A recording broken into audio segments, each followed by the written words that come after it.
စဉ်းစားကြည့်လေလူတွေဟာစိတ်ကြီးနေတဲ့အချိန်ဒေါသဆိုတာလာမလာတာပဲဒေါသဆိုတာအာယုံကြောင့်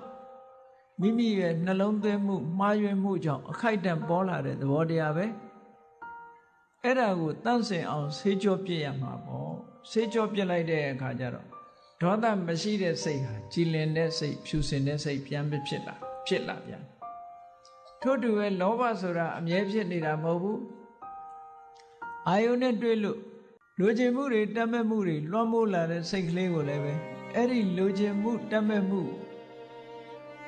အသီးအသီးတရားနိလန်းကြတဲ့ဖြည့်စည်းနဲ့ဖြည့်ပြီးတော့တန့်စင်ပေးလိုက်မယ်ဆိုရင်ငကိုငြိမ်အေးငြိမ်သက်တဲ့ဖြူစင်တဲ့စိတ်အနေထားလေးကိုပြန်ရလာနိုင်တယ်လူတွေရဲ့စိတ်ထဲမှာအမြဲတမ်းသူတစ်ပါးပေါ်မှာမနာလိုစိတ်ဆိုတာဖြစ်တာမှမဟုတ်ပဲ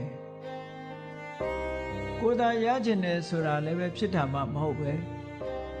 သူများစည်းစိမ်ကိုစဉ်းစားလိုက်တဲ့အခါကျတော့မှမနာလိုစိတ်ဆိုတာဝင်လာကိုယ့်ရဲ့သာမနာလိုကိုယ့်ရဲ့သာသွားမှမကျေနပ်တဲ့အတွေးမျိုးကတွေးကြည့်လိုက်မှပေါ်လာတာကိုရထားတဲ့အခွင့်အရေးတစ်ခုကိုသူများကိုမပေးလို့တဲ့မစ္စရိယဆိုတဲ့သဘာဝတရားဟာလဲ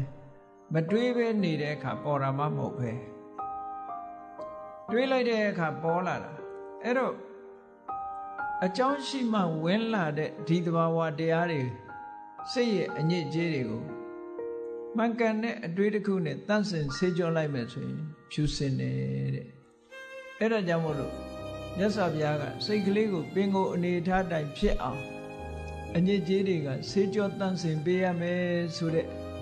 အဓိပ္ပာယ်ကိုဘုန်းကြီးတို့တွေဒီဓမ္မသင်ယူကြရတယ်